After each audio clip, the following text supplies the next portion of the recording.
Chers compatriotes, à la date du 10 août de chaque année, l'Union africaine, à travers la Conférence africaine de la décentralisation et du développement local, organise la Journée africaine de la décentralisation et du développement local.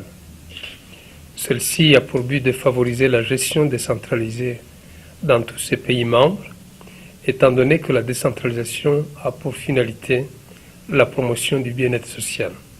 En effet, la corruption se compte parmi les facteurs qui freinent le développement de l'Afrique en général et de la République démocratique du Congo en particulier.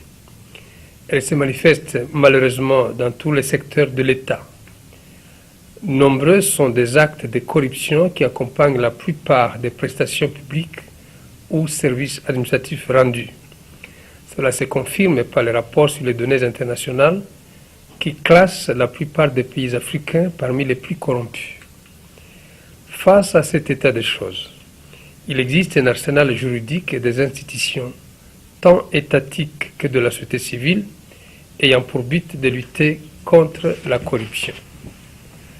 Faisant nôtre le thème de l'Union africaine de cette année et de ce jour de commémoration, le ministère de la décentralisation et réformes institutionnelles lance un appel à toutes les filles et tous les fils du pays de ne pas laisser s'installer la corruption, notamment dans l'exercice de leurs fonctions, en ce qu'elle est destructrice du développement.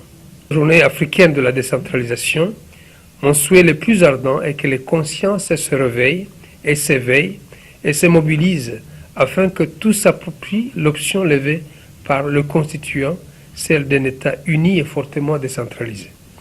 Les entités territoriales décentralisées ont la responsabilité constitutionnelle d'exercer leurs compétences dans la perspective d'un développement durable à la base.